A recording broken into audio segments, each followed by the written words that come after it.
All right, so let's get to it. All right, so financial independence and success often requires like a shift in mindset.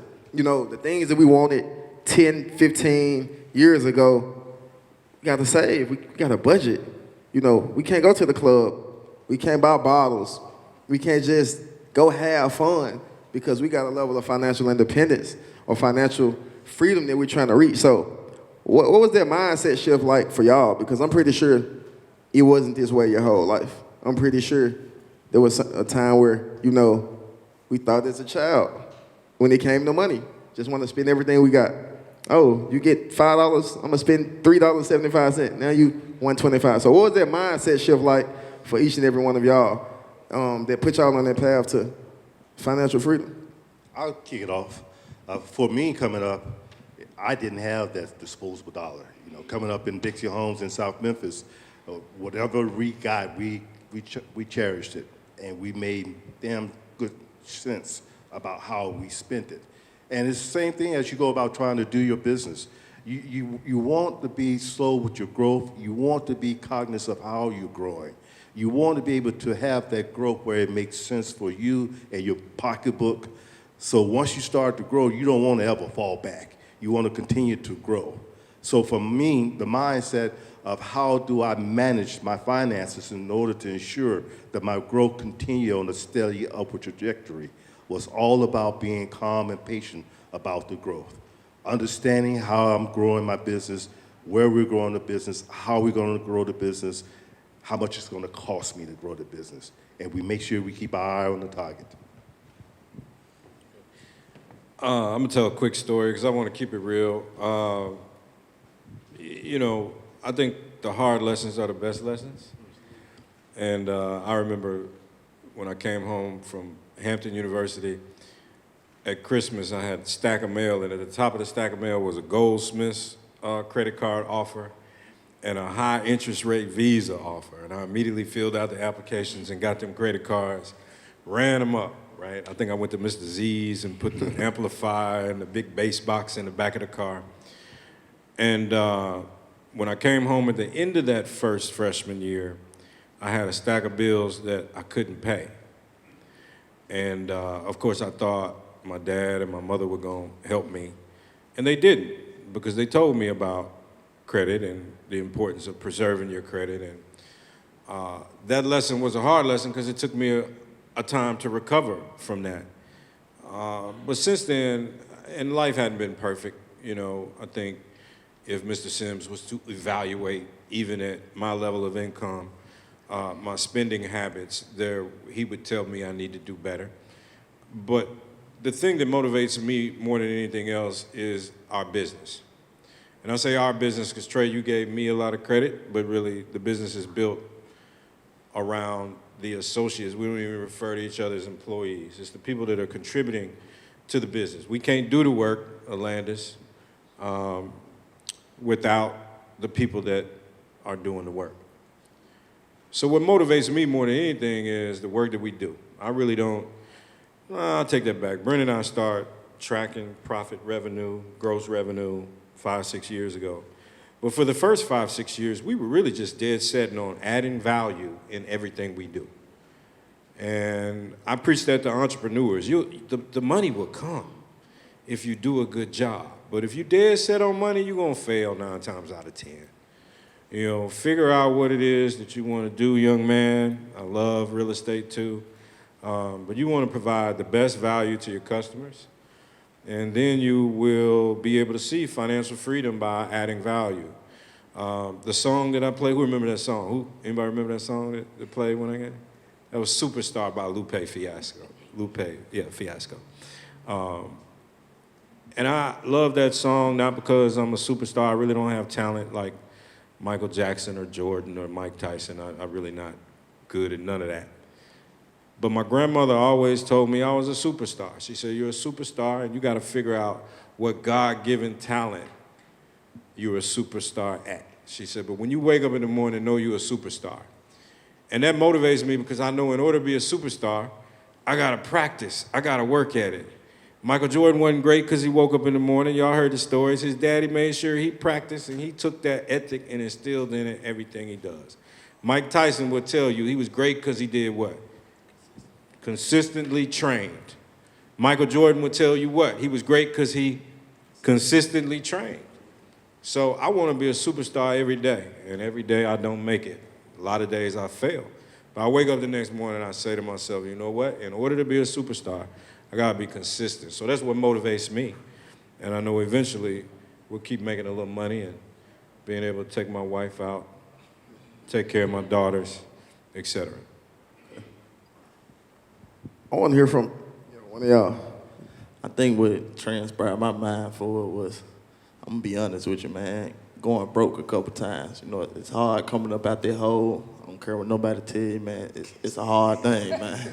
It's hard, especially when the bills get to piling up. And We're going to keep it real today. yeah, we're gonna keep it real, man. It's hard. That would transition my mind, and I knew I didn't want to be in that position anymore. And I'd been in that position 2 or 3 times. When you're tired, they say. You know what I'm saying? So I feel you. it would transpire my mind to really go for financial freedom, and don't want to be in debt or anything, or bad debt anymore.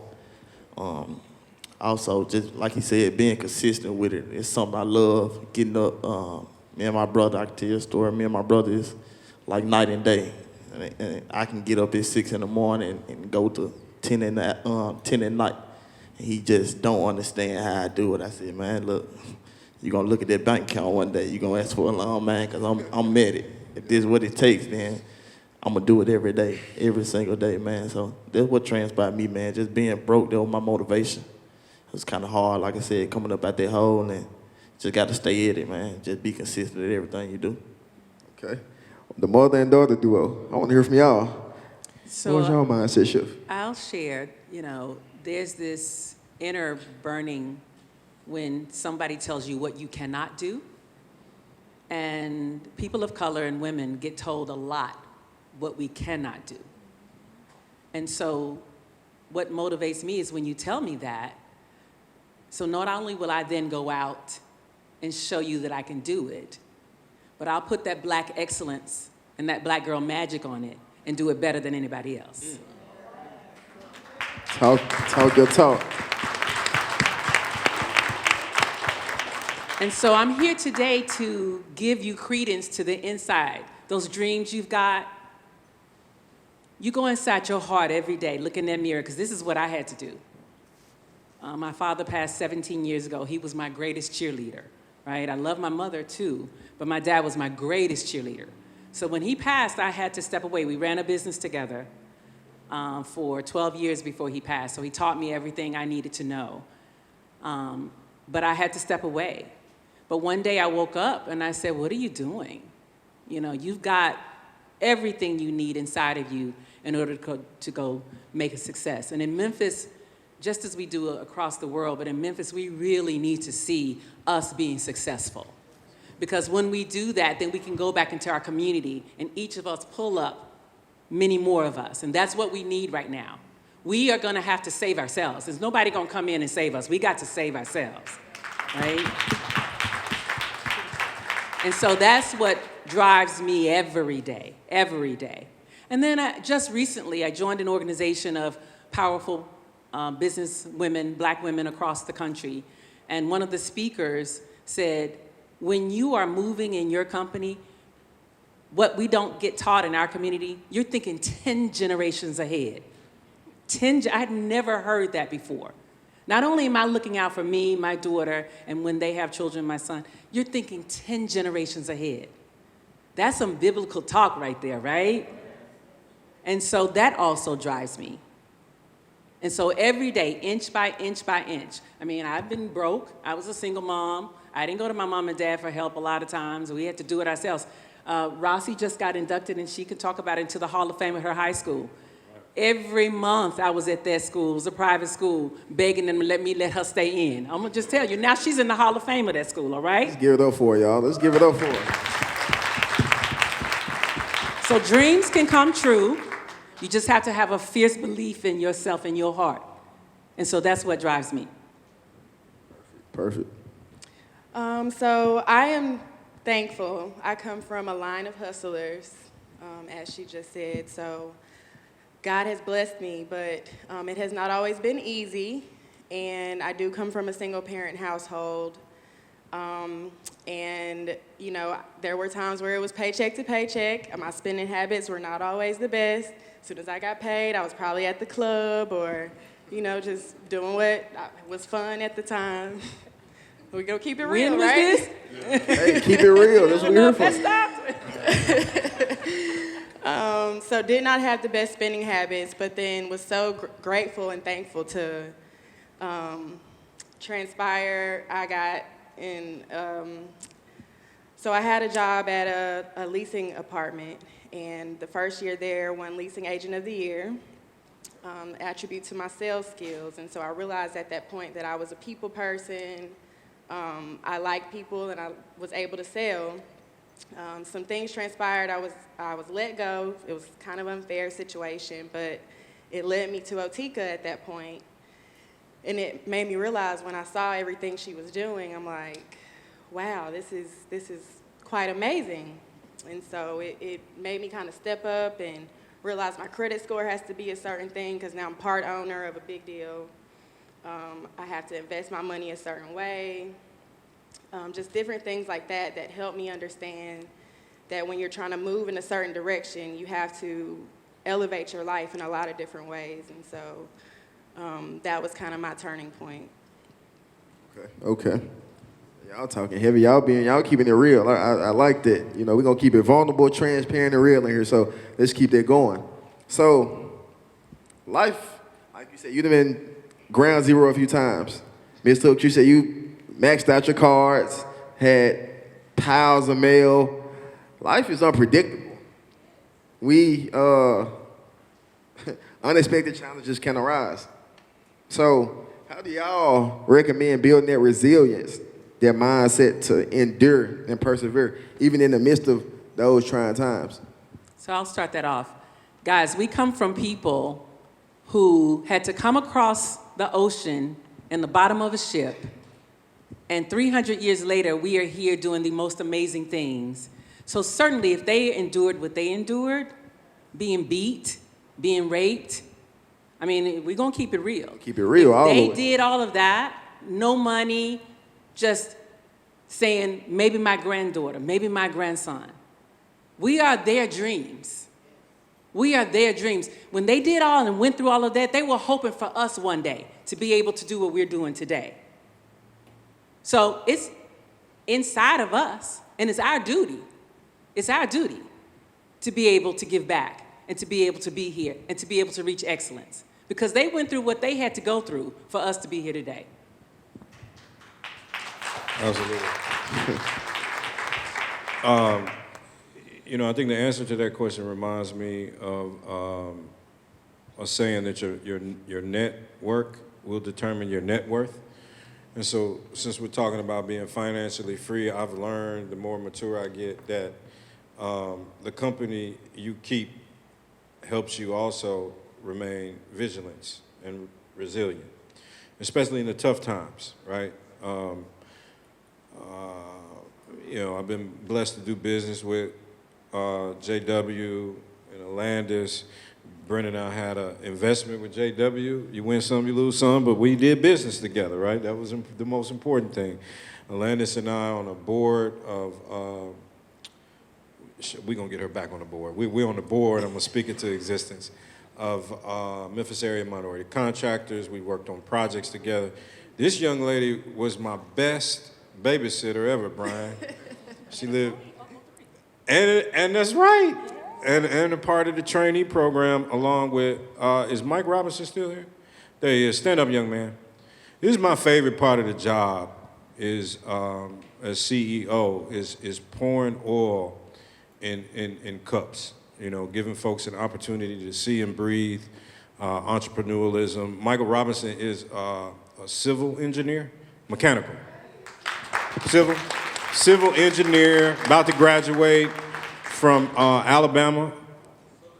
I'm getting it all. We get so many, man. I'm Champaign, Southern Illinois University, and one of our better trainees. He was with us last summer, but he had an opportunity to spend with us. His father saw Trey, the advertisement on Facebook or something, social media, and they came out. So thank you for coming out. But Thank y'all for coming out. As an example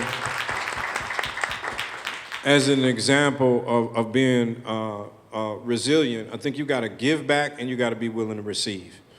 Because it was Dr. Hooks who told me, my network will determine our net worth, right? Keep the company that you keep around you. And again, you all are starting that today. You make sure you network with the people that you are around.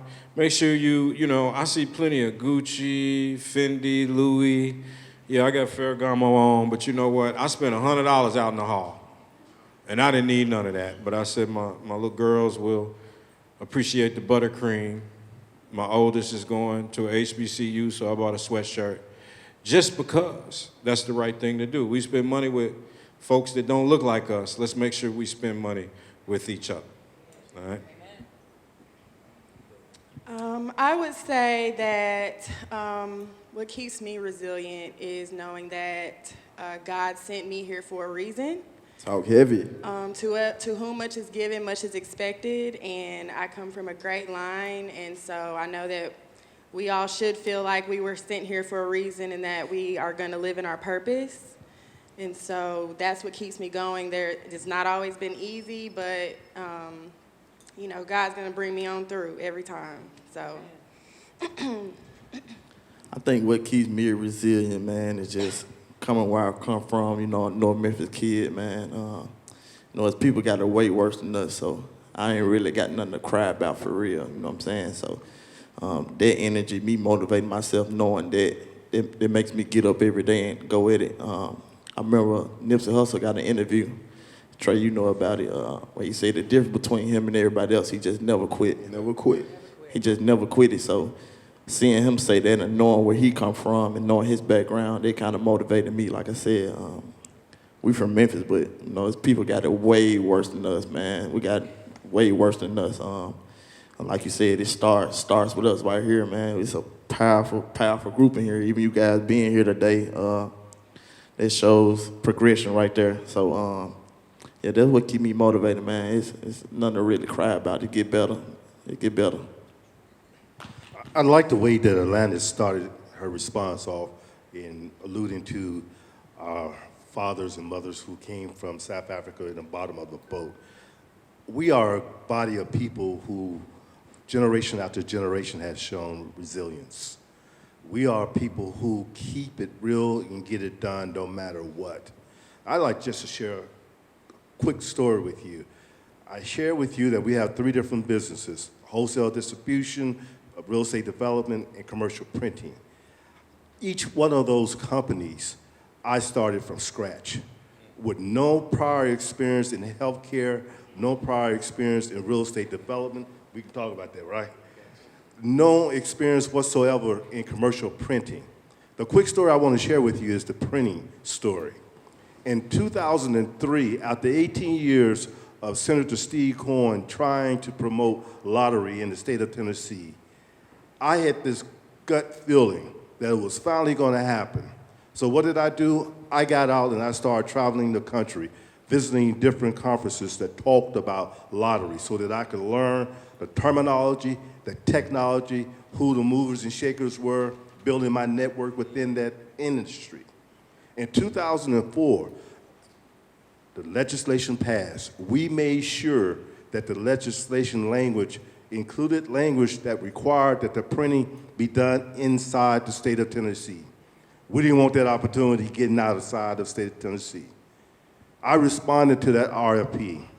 In my response, I asked for 120 days because at the time of my responding to that RFP, I didn't have a facility, I didn't have a press, didn't have any employees, didn't know a whole lot about printing. They gave me 120 days. Within 115 days, I had the building, I had my press, I had employees. They came in, did an inspection, and I've been printing the lottery tickets ever since. And we continue to do that for the state of Tennessee. That's resilience. That's what I see in each and every one of you who I look out and see you taking the time out of your Saturday to be here, to talk about, to dream about, to want to be about how do we get to the next level. Resilient, you got it. Live it. Thank you. Man, they giving some real game, y'all. I hope y'all taking it in. All right, so my next question, or next conversation piece, Mr. Hooks, you talk a lot about your network being your net worth. And, you know, it's a saying that you're a product of the people in your presence. So a lot of time, how do we navigate through kind of distancing ourselves from people who not on that same journey? Even if we love them a lot, it's a lot of people that, you know, we hold near and dear to our heart due to loyalty, due to, you know, childhood, we came up with them, but they just don't want it like us. So what tips do y'all have, you know, for navigating through that journey? Because I've been in those shoes a couple of times. I remember I was in a network marketing company. This was 2018. I was just doing stuff. I didn't know what I wanted. I just, whatever can make me some money, let me do it. And I asked, I think like 4 people that I was, you know, really close with. I said, look, y'all come invest in it, like $100 investment. One of them said, man, Trey, everybody don't want to be a boss. Everybody don't want to do what you do. I kind of took it to heart because I'm like, I just want to help y'all, you know, get in position. You know, so how do y'all navigate through those obstacles of friends or loved ones or family not really being on the same page or seeing the vision? Because, I mean, that's hard sometimes. If those are the closest people to you and you value them a lot and they not on the same page, and they can be your closest friends, your spouse, you know, a lot of people go through that. So what advice do y'all have for individuals in this situation?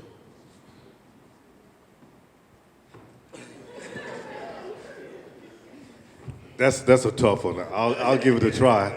You know, bottom line is, as we talk about keeping it real here, everybody wants to say how much of a man or a woman they are.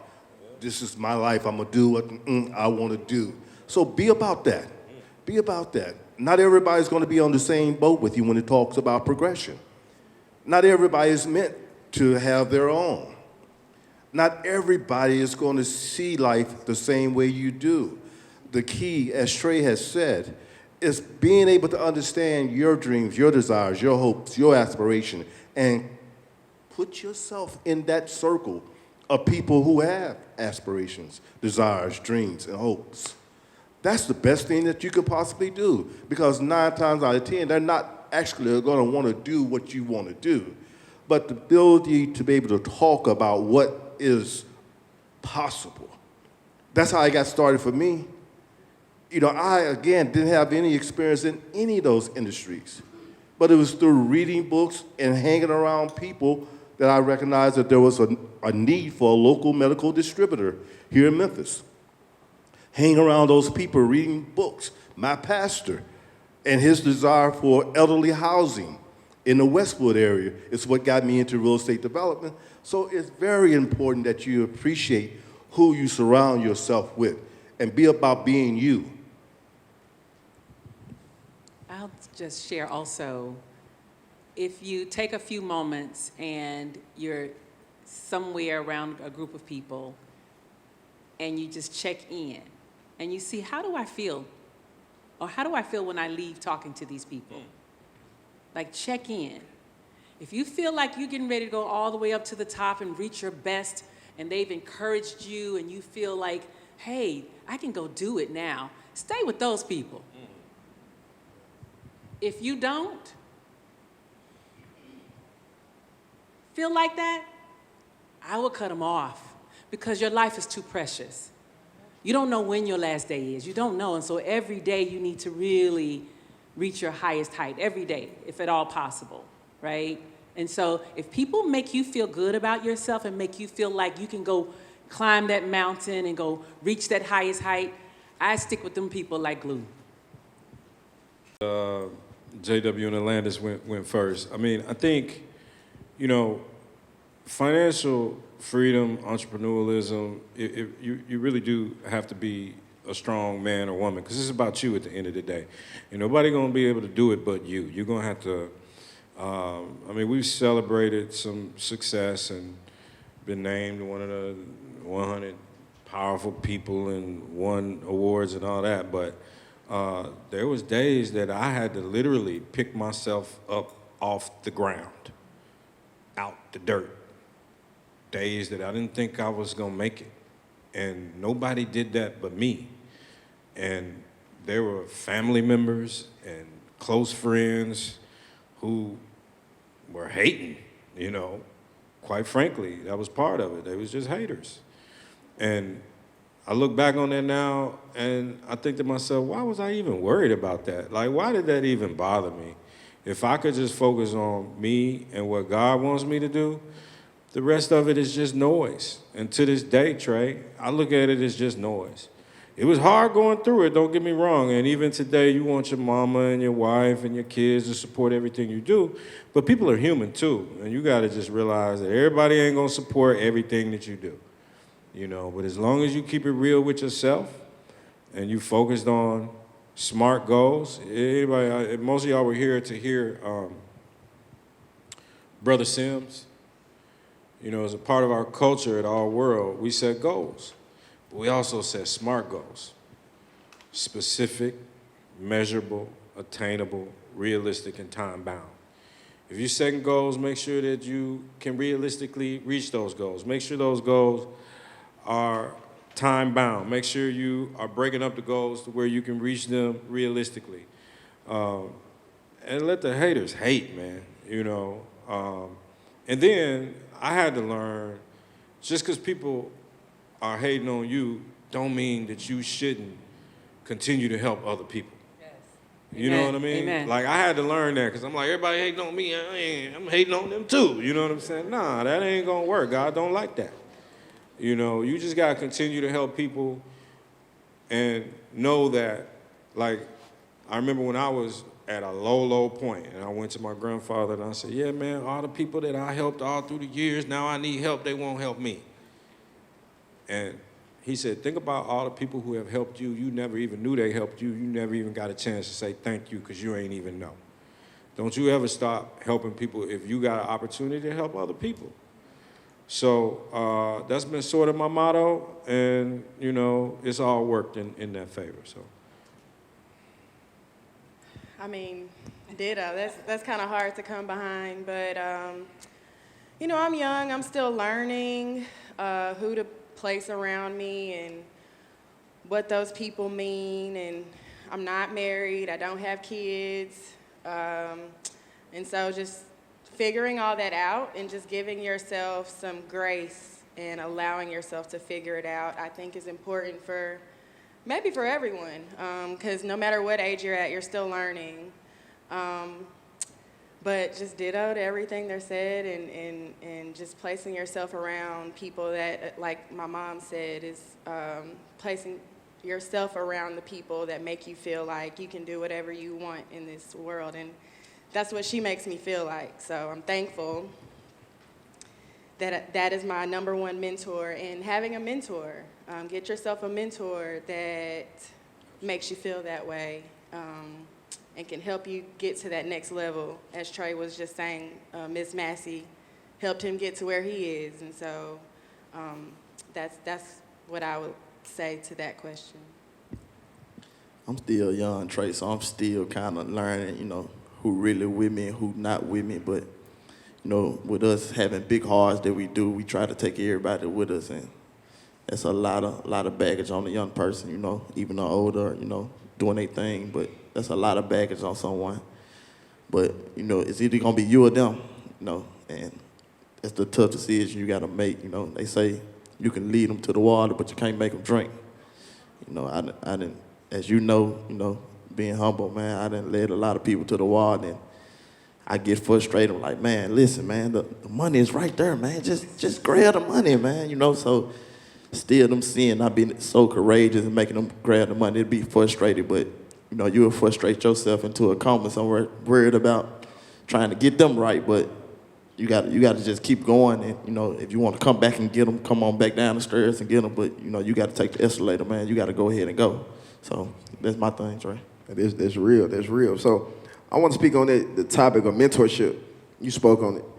I feel like mentorship is very important. I got a mentor in every category. You talking spiritual, talking business, personal. There's one on right there in the front row. Actually, two of them, my barber to the right and my former barber to the left. Both of them, y'all, like I say, barbers like family. You talk to them about everything. So, I mean, they played major mentor roles in my life as well as other individuals. How important would y'all say mentorship is? Because personally, without that, I don't think I'd be where I am or who I am, in any realm. So can y'all speak to mentorship, the age? Because you miss a lot of people in this room who probably don't have a mentor, and they probably feel like, man, I'm too old, or I'm too young. I don't know where to start. I don't know what to do. Can y'all give some insight on mentorship as a whole? Just breaking down the importance of it. And just reiterating that you're never too young or too old to learn. I think a lot of older people have a misconception that young people can't teach them anything. And I think that's a big misconception. So can y'all just speak to those points? I think it's absolutely critical to have a mentor in your life, and especially in every area, as you just mentioned. Something, and I'll go back to this, something they took away when we came over to America is our ability to have initiations, our ability for the elder generation to teach the younger generation. And so what's going on with the drugs in our community, it's broken apart our families over the last 40 years, even post-slavery. This is Black History Month, so I've been doing a lot of studying. And so post-slavery, we were really close. Black people didn't we came together and tried to find our husbands and our wives and get married and build our families again, but we continued to get attacked. And so we're still going through that. So having a mentor passing down the information that they got to learn over their lifetime is critical in our community. We don't do it. Mr. Sims talked about the dollar circulating in other communities. He said 7 or 8. In the Jewish community, the dollar circulates 19 times. 19 before it leaves that community. That is taught behavior. They learn that in their synagogues. They learn that from their parents. They learn that from their grandparents. So we've got to have mentors that teach us, go support that Black business. And if they do you wrong, you call them and tell them what they did wrong so they can fix it. So you can still go support that Black business. Maybe not that one, go to the other one, but tell them what they did wrong so they can fix it.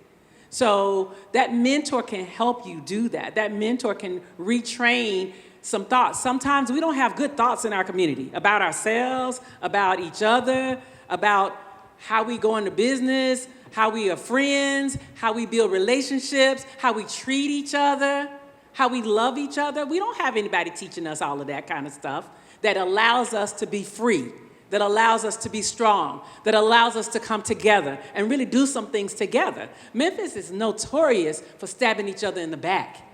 We do that a lot. We don't, so we got to retrain. And when you, like the brother said right here, when his grandfather told him, when people do you wrong, that don't mean you stop doing people right. Amen. And so that's somebody, his mentor trained him that way. So I say mentorship is extremely important, but it's the right mentor, getting that right mentor. And they can open doors. Mentors can open doors for you.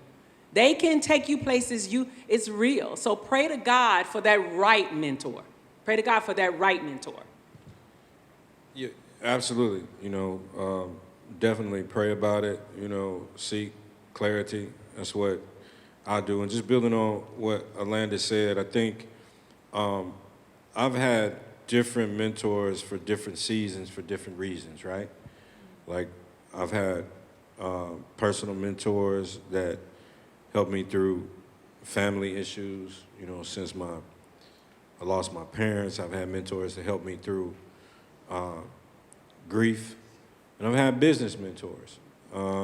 And the mentors that I enjoy the most are the ones that say, hey, you're my mentor as much as I'm yours. And the relationship begins to be two ways. The mentors I enjoy the most are the ones who don't, I get it, everybody want to make money. I want everybody to make money, but the mentors I seek, it's not about, hey, you're filthy rich, I want you to be my mentor. The mentors I seek are successful, and I want to know how you became successful and more importantly, how you avoided the pitfalls. You know, how you overcame bankruptcy to get back on top.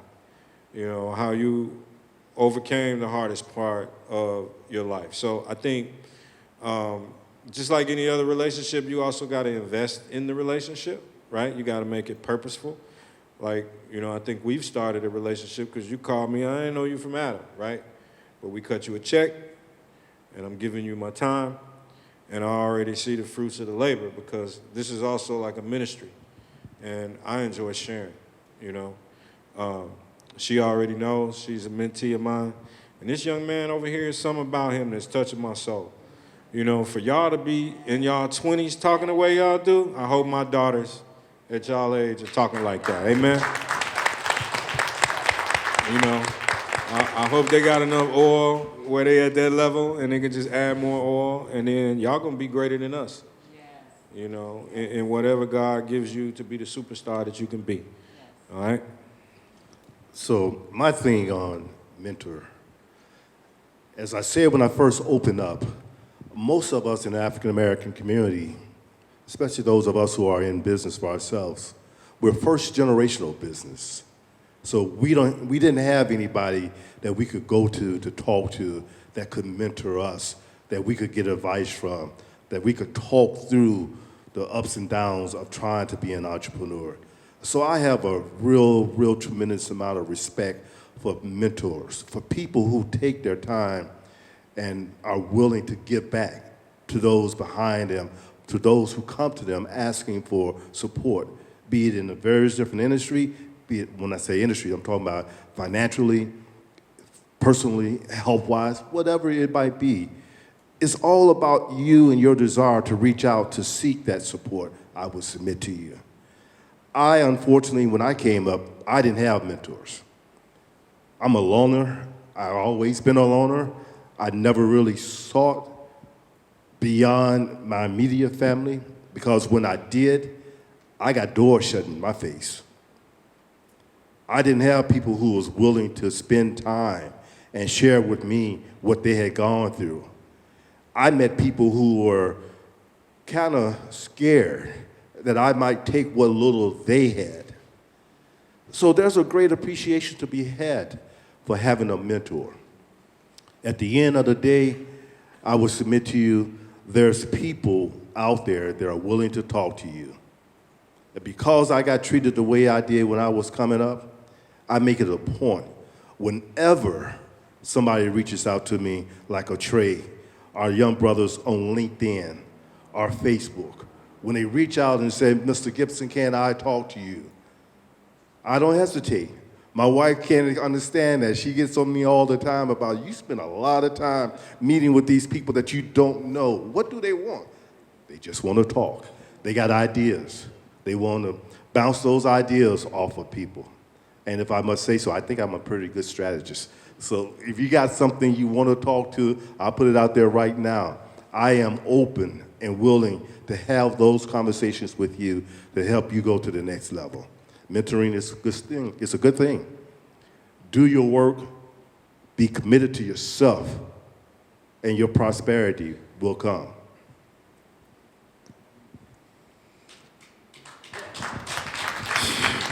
I don't know, we can come behind those three. Yes, mentorship is very important. Just placing yourself in the right rooms. If you see somebody at a certain conference or function, don't be afraid to ask, hey, what was that? How did you get there? How can I attend? And when you get in those rooms, don't be afraid to mingle and don't sit off in the corner and wonder why you're there. Go and seek out exactly who you need to be talking to, because you never know what that person might have for you. And you could be holding yourself back. So mentorship is extremely important. Yeah, I agree with all y'all. Y'all pretty much covered everything. But yeah, mentorship is very significant in your business journey, man. You know, you got 2 ears and 1 mouth, you know what I'm saying? So it's best to listen to someone when they know what they talking about, man. You know, they can open up a lot of doors. My partner, Trey, stand up for me. Trey, stand up for me.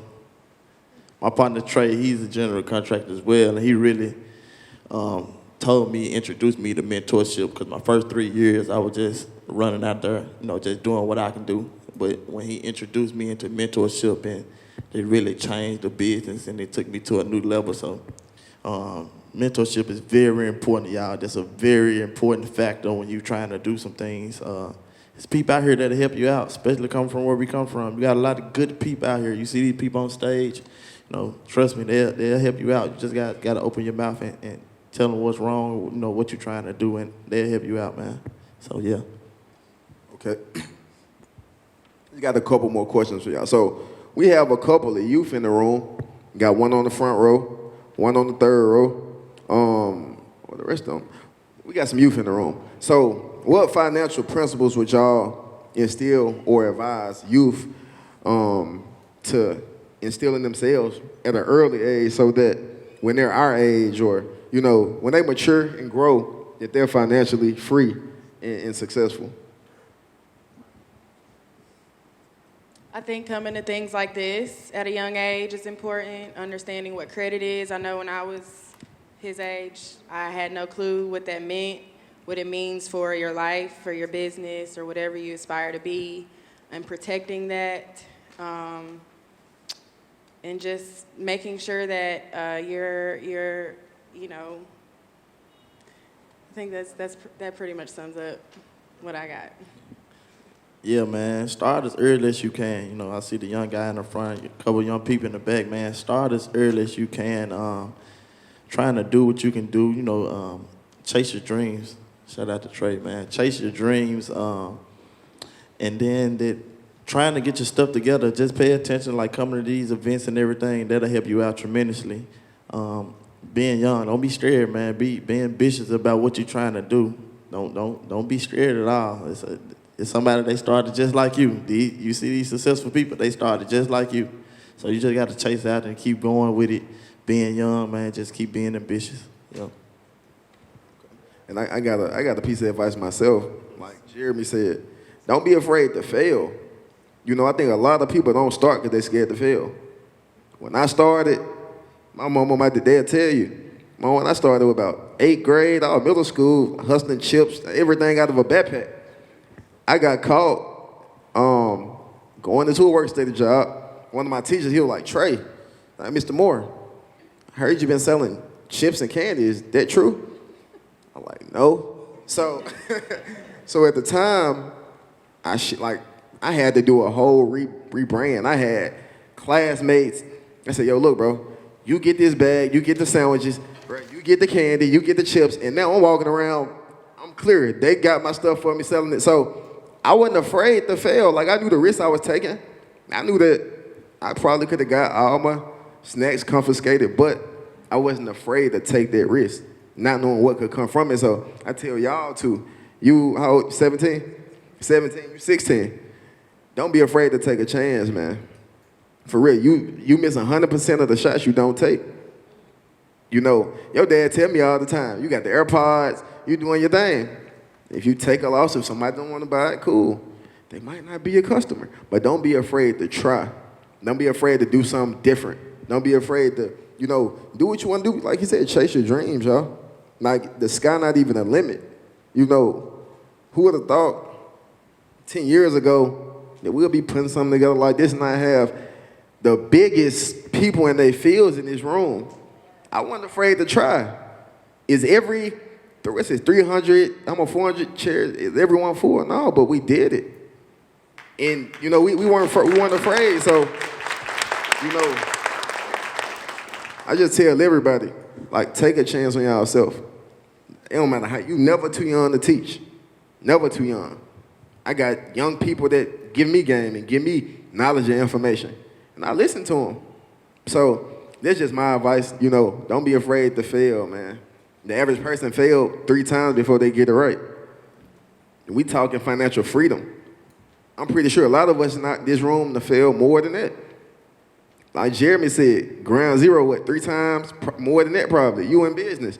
So it happens, but we not afraid to fail. We not afraid to try. And that's just something I want to instill in the youth, but not just the youth, everybody. See, a lot of entrepreneurs in here. a lot of professionals, you know, don't be afraid to fail, y'all. That's probably the biggest thing, the biggest piece of advice or lesson that I can even give to anybody. So, Trey, if I can, one statement I'd like to make around financial responsibilities. Michael Hooks Jr. made mention of it when he first started talking to you, when he suggested to you that you don't get caught up on money. It's not about making that dollar. We all want to make money. We all want to have yachts and condos in Miami. But it's not about that. It's not about that at all. Financial principle that I really want you to walk away from here today is understanding that if I work hard and I do the right thing for the right reason with my money, money's going to continue to come to me over and over and over. Well said. So, I have one more question. Got one more question, y'all. So, as entrepreneurs and business professionals, I think the concept of good debt and bad debt often confuses people. You know, we understand investments, not understanding.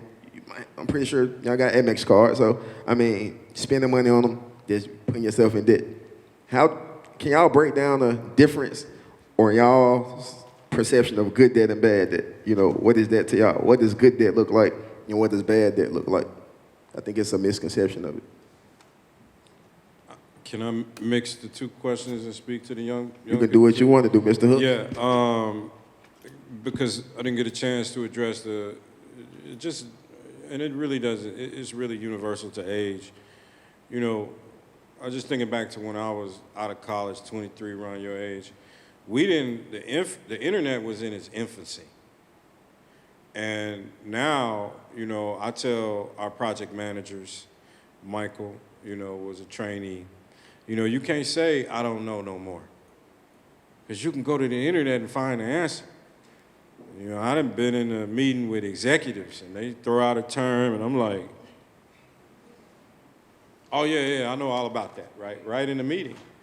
So my advice to the younger generation, the generation period that's want to start a new business, have an idea, bounce it off your mentor, like prepare yourself for the conversation, do the work.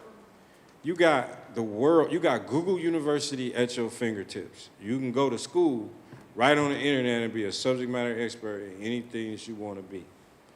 You know, and then secondly, to your point about good credit versus bad credit, you know, even if you just want to be a doctor and work a job, a lawyer, a school teacher, which are all great professions, you know, not necessarily entrepreneurialism, understand money, like Mr. Sims said. Even sitting here listening to Mr. Sims, he put me up on a couple of games. You know what I mean? I was like, damn, I need to do that.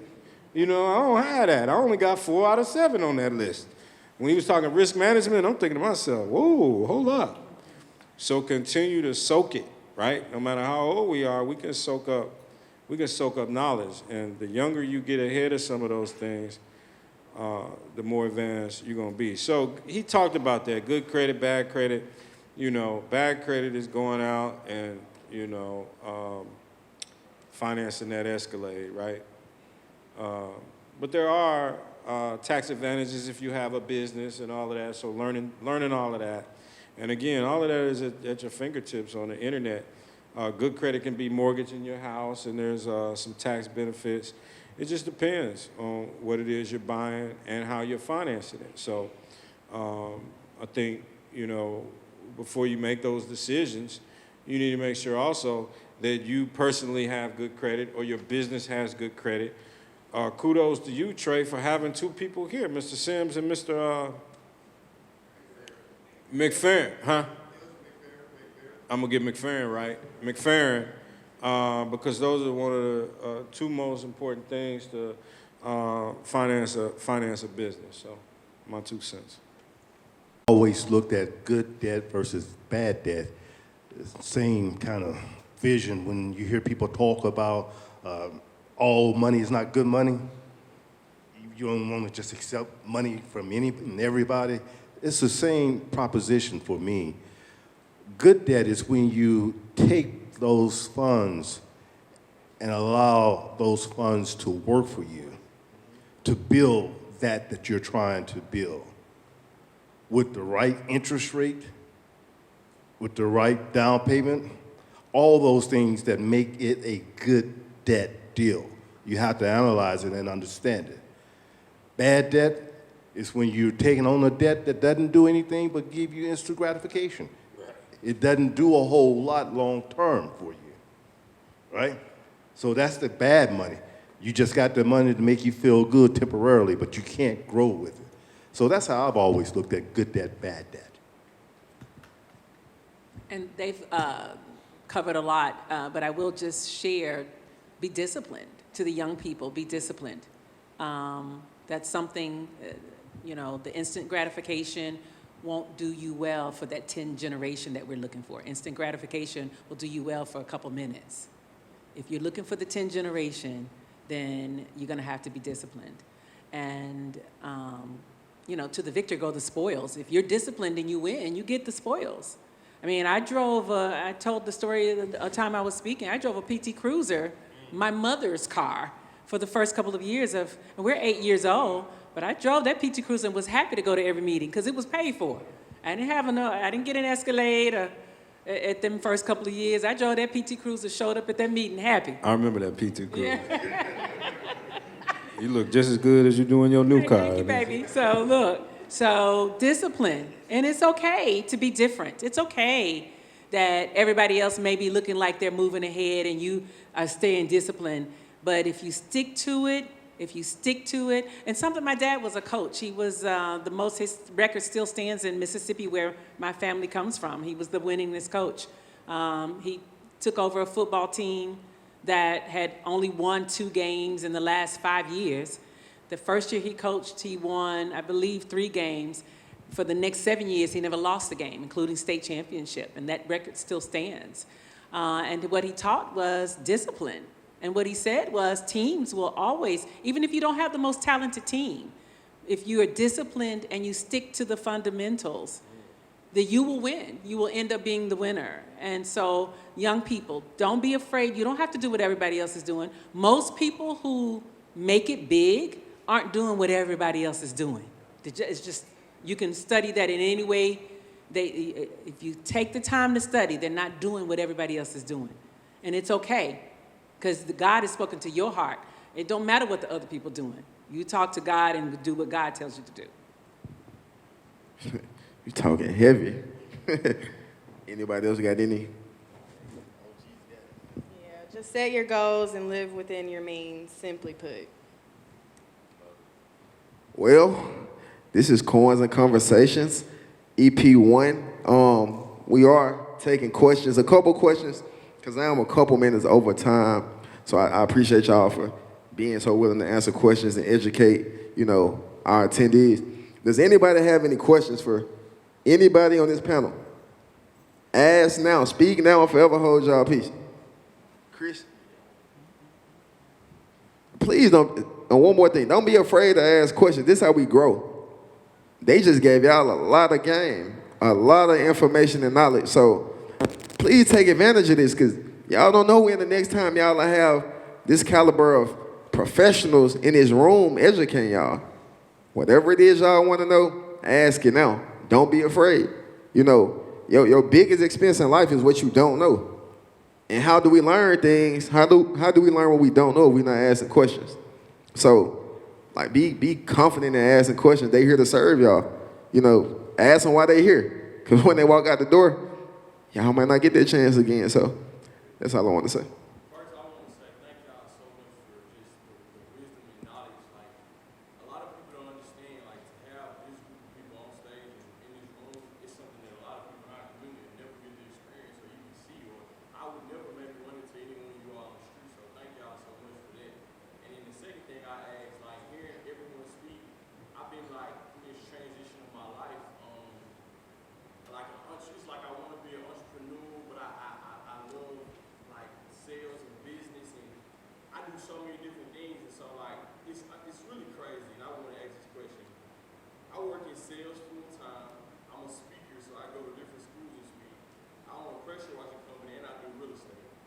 And I'm just at a point in my life where I'm 26 and I do all these things, and I fight between. It's like I can go make 6 figures plus. I make this doing this, but at the same time, my heart really was speaking and helping the community. And it's not a lot of money when you're starting out, trying to get your name out there.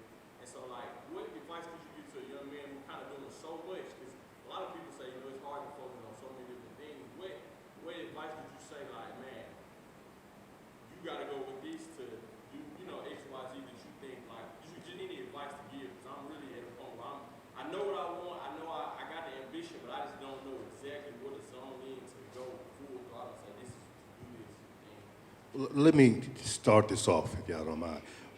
That is a very intriguing question. So much so that every time I get a phone call or email asking to meet with me, that's typically the first question that they ask. I got so much hustle going on, and I can't focus on all of it to make it all work. So what do I do about that? And I say to you, as I say to them, go with your heart.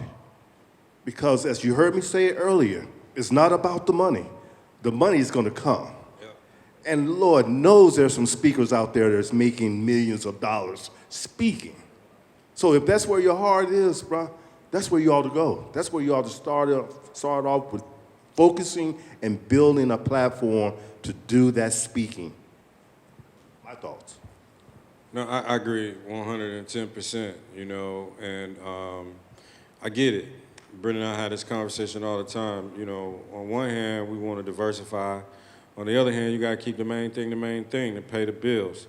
But I wouldn't hesitate at all if my heart and desire, especially at a young age, is to pursue your dreams to be a speaker. And you can be creative, you know, especially once again with the internet. Man, y'all got the internet. You see how people making money just sitting in front of the YouTube. They making cash money, not with a bunch of fancy equipment or background. You know, they talking about topics that people want to hear and they get millions of views. So I would say, you know, craft your vision, work on your vision, develop your vision, and then try. Look, you know, kudos again to Trey. You know how, anybody been to Southern Heritage Classic? At least when it was TSU and JSU, it used to sell out the stadium, right? You know how they started? In a high school football stadium. And eventually they got to selling out the Liberty Bowl. Memphis Flyer started with a 2-page newsletter, Brian. I know they're not the best example because they're about to go out of business. But y'all get my point, right? You got to start somewhere. You know, the key is to start, you know, and develop your craft and your vision and follow your dreams. That's my advice. However, don't jump out there and say, I'm going to do this and not be able to pay your bills. You got kids? Well, you good, you know. You got a couch to sleep on somewhere or something? Yeah, well, you good, man. Now is the time to jump out there and follow your dreams. But keep the main thing enough to where at least you can, you know, go out to eat and take your girlfriend out or something. That's serious talk. I actually started my first business. I moved back home with my mom, and I used her garage to start my first wholesale distribution business. Jeff Bezos, y'all know who that is? The richest man in the world, or one of the richest in the world, started his business like J.W. Gibson out his garage with a vision.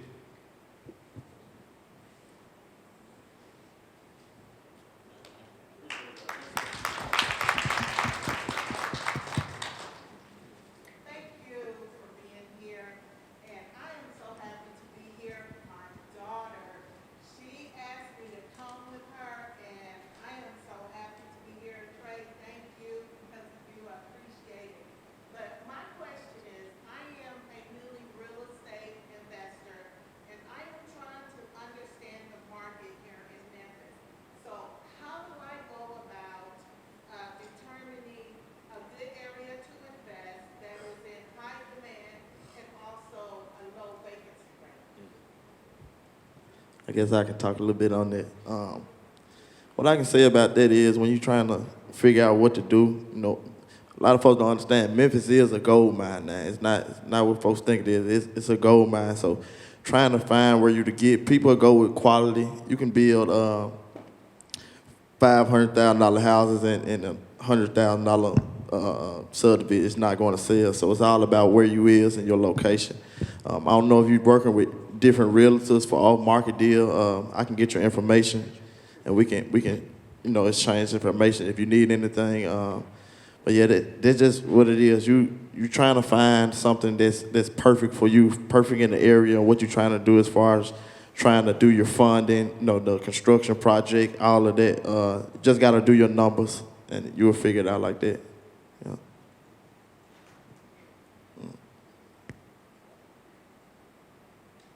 Any more questions, anybody? Yeah, I got a question. Thank you guys so much for being here. The question that I have is, what was your biggest setback and how did you overcome it? Well, I mean, I'm typically the only woman in the room, or if Rossi goes somewhere, she's the only woman in the room. We're in an industry that is traditionally white male-owned industry.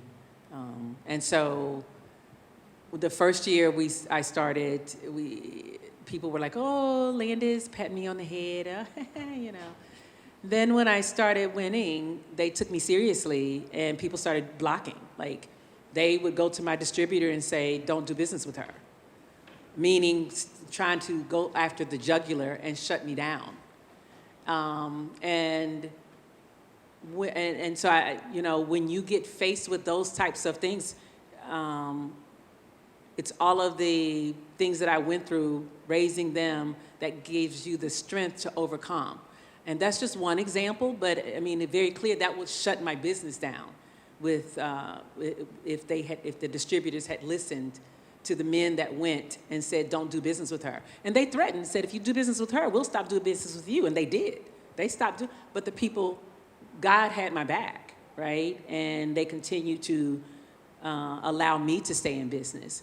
And so it's your belief, your faith, the people that you keep around you that help lift you when you in that dirt that he talks about, because those are real.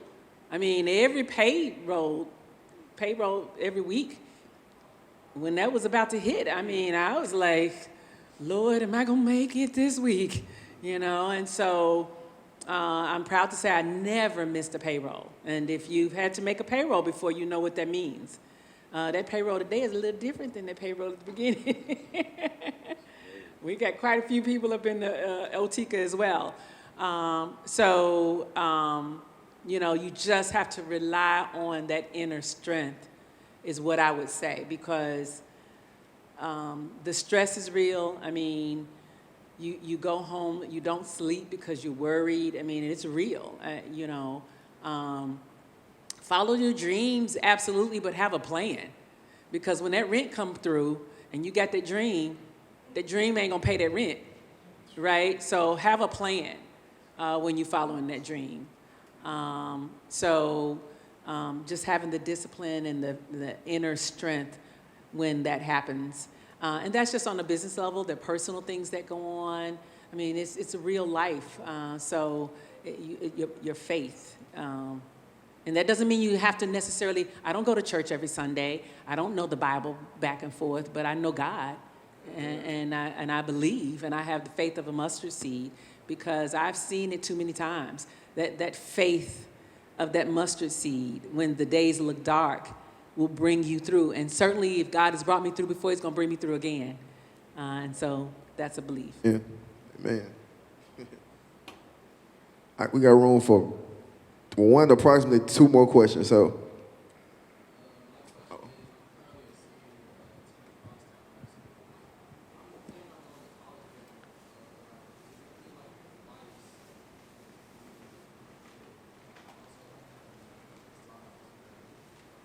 Yeah, I got some advice for that. Science, technology, engineering, and math. One of those. I know at Crosstown, they emphasize that. So I tell my daughter wants to major in business marketing. I'm trying to get her to major in technology, and then we'll send her to grad school to major in business marketing. Because if you got a background in technology and then you go and get a master's degree in business marketing, wow, right? You think about all the marketing today is what? Digital, technology-based, yeah, you know what I mean? But of course, she don't listen to her daddy. She just want to go. But that's what I do. You know, like engineers, technology, we can't find them. Like we ready. We can get to work. Our businesses can get to work. We can win the RFQ, but then we got to staff it with people. And literally, we cannot find enough people that are engineer, tech based. Yes, you can make your own salary. And you can come in there and say, look, pay me. You know.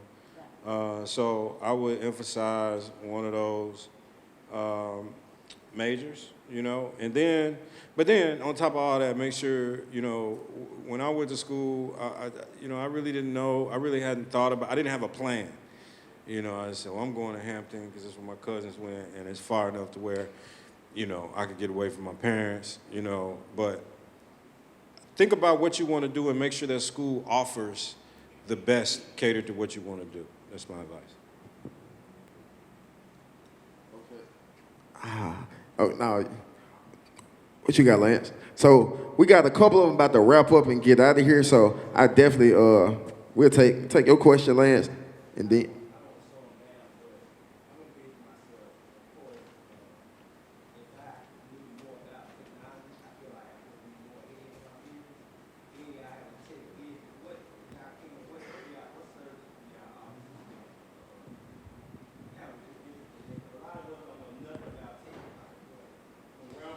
So there's a lot of different kinds.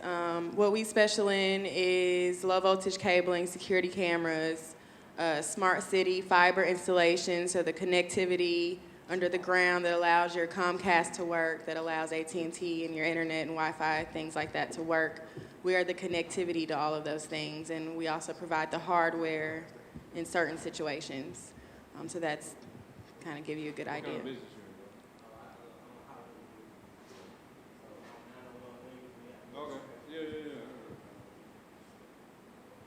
So if you need security cameras. What about like point of sale systems, all of that?